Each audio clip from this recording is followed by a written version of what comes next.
Oh my goodness, Helen, that was 1974. Wow, Makibaka. What's that mean, Roy? That's to struggle.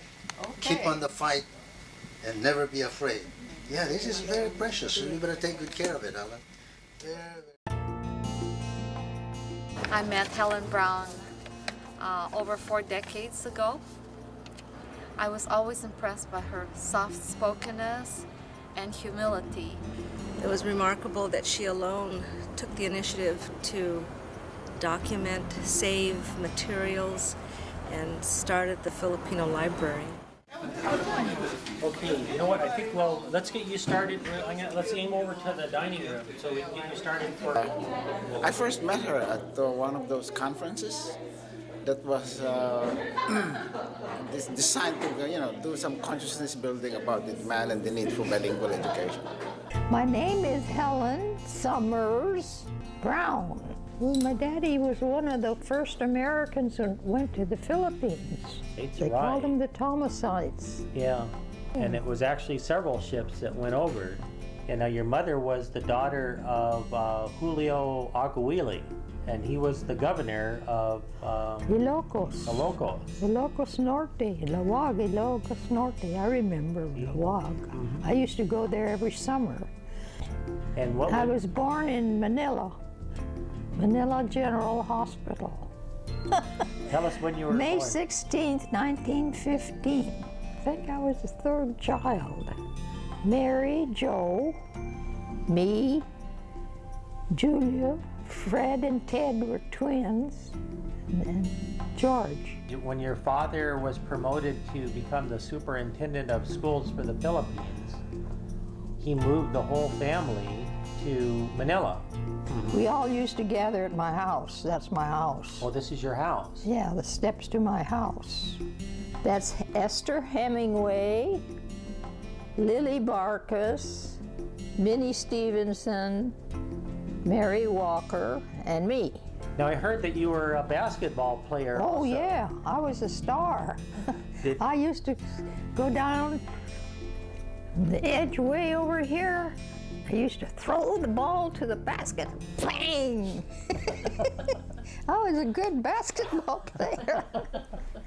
I met Auntie Helen Brown in 1985. She was someone who was very active in the community, the Filipino American community, but also in her profession as a teacher with Los Angeles Unified School District. She was also active with the United Teachers of Los Angeles and did a lot of history, art and culture, education workshops. But the other thing that impacted me a lot about Auntie Helen is that she was mestiza. Her mom was Filipino and her father was an American. And for me, growing up mestiza, even though I always knew I was Filipino, seeing someone like her who was an elder, who had created that space where she was comfortable with her mestiza-ness and Filipino-ness was an inspiration for me. When you met your future husband, Bill Brown, legend has it that you met him at a party at UCLA. Yeah, he talked to Josephine, your roommate, and said, "Who was that? Who was that? Brown-skinned That little girl. Who was that girl? Who's that girl?" Did you do any student teaching at UCLA? Yeah, I was a student teacher. Bachelor's and a master's in education. And we believe you were the first Filipina to graduate from UCLA. But it's possible. In our scrapbooks, when I looked at my pictures of my mom and dad getting married, and I realized that they got married in Boulder, Nevada. And I thought that was odd because her family was here, and then I quizzed her about that and found out that because of the miscegenation laws at the time, that they wouldn't let a mestiza marry into an American man.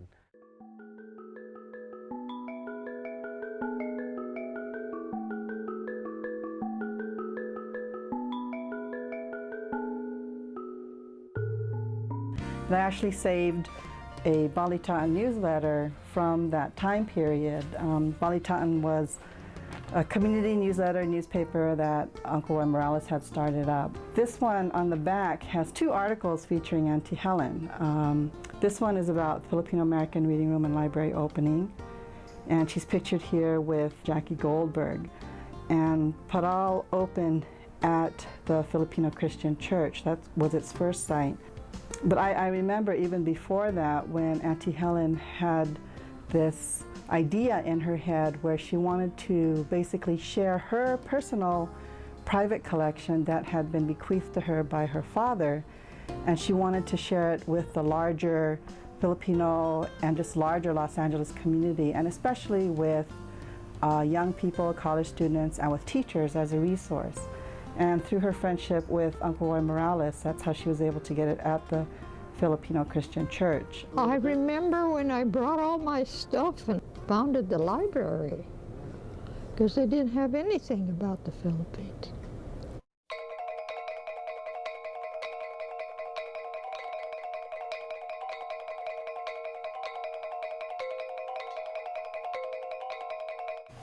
Presented to Helen Summers Brown for her exemplary communication service and lifetime education to promote education and preserve Filipino history and culture as founder of the first Philippine American library in the United States.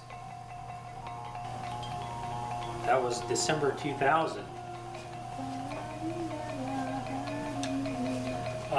And this is an award that was presented in 2001. The Filipino Alumni Association of UCLA gave you an award for Distinguished Alumnus of the Year. So this is from the UCLA Alumni Association. Pretty, huh? And we'll always thank her for those presents that she has given to us. I'm very happy to know that there are people who are interested enough in the library and its resources that they can come and learn, and as they learn more, they spread more about it, and I find out that sometimes that's working because they come over, and so little by little, you know, it's growing. So I hope someday it'll be very well known. It's great to have people come and learn more about it, to have you come, and for me to learn more from you about what's happening. So I'm very happy about that. It makes me feel good.